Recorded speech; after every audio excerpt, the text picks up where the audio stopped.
Hey there, everybody. Thanks for joining me for another one-man review. Today I'll take a look at Lauren Weinstein's The Goddess of War, which is put out from Picture Box Incorporated. I got this with a bunch of stuff that I ordered from Partners and Sons. I had no idea when I was ordering all this stuff, but a number of these things I ordered are huge books, so I'm having a hard time filming them.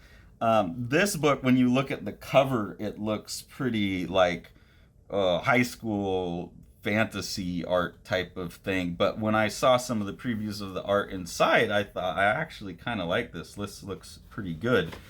So I got this, and I did. I really enjoyed this book. It was a strange book, but strange is good for me because you have someone kind of going in their own direction. And as long as you go in your own direction pretty competently, then I'm going to be into it.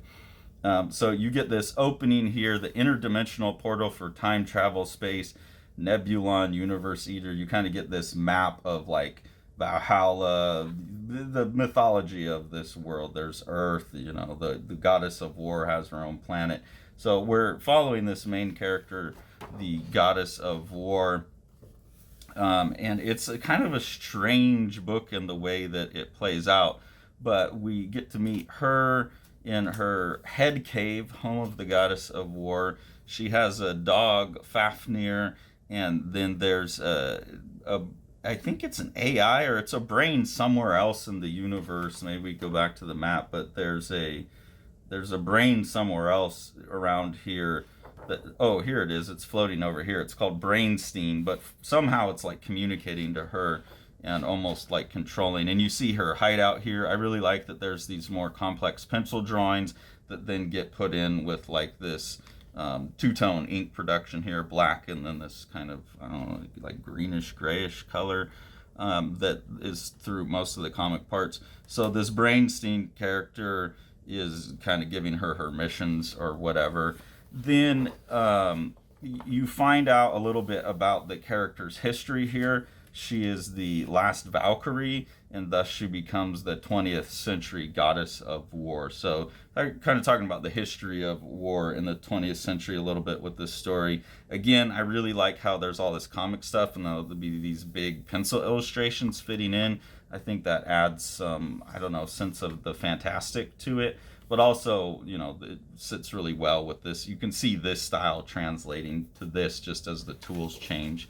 Then the book takes a very strange like divergence in story where you're following for a long time Cochise and Geronimo and this group of Native Americans battling against the white man coming in.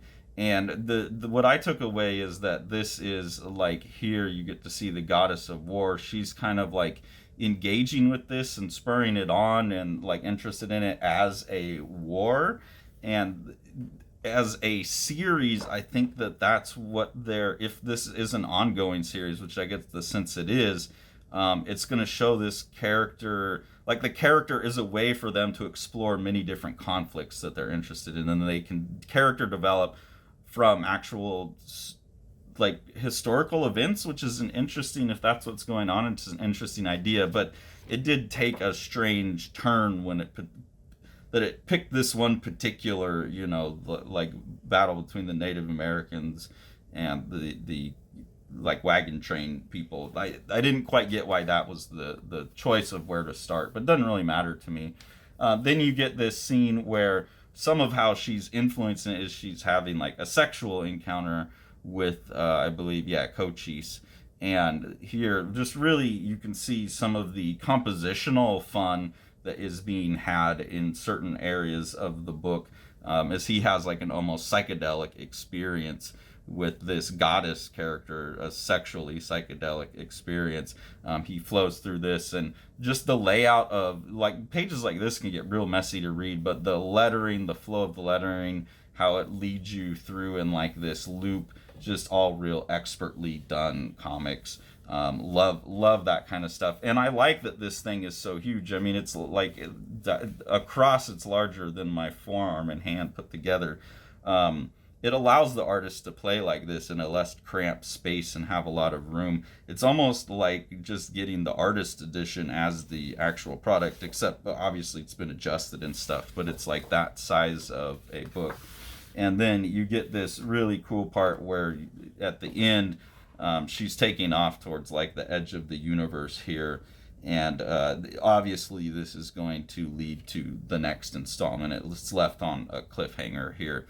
So I don't 100% get what the like the like the elevator pitch, I guess, for the book is yet, but I really like what's going on in the book, and I will totally pick up the second issue that's coming out because I want to dig in more. And some stories reveal themselves more over time.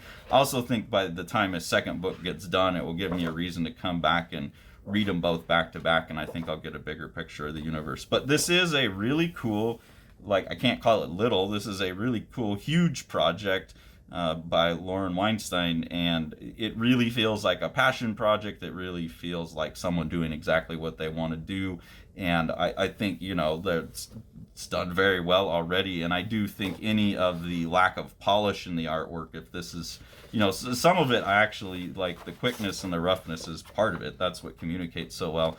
But then I think that will just get refined. You know, this is already pretty good comics. I think just some of the, like, you know, line work and things like that will smooth out over time as well. If you have someone producing books like this on a pretty regular basis, they're going to get even better and better. So this is a fantastic starting point for a very compelling series. And also just like the gutsiness to do something this wild and huge for only $13, you know, doing it by yourself, independent.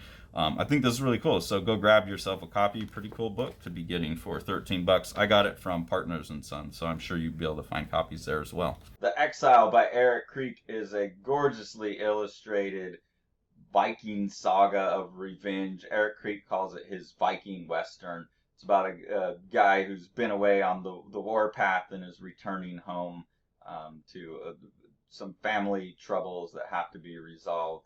And this is told in just this amazing, like, kind of 3-color art style that looks like old woodblock cuts or something. It's absolutely gorgeous book that you've got to pick up.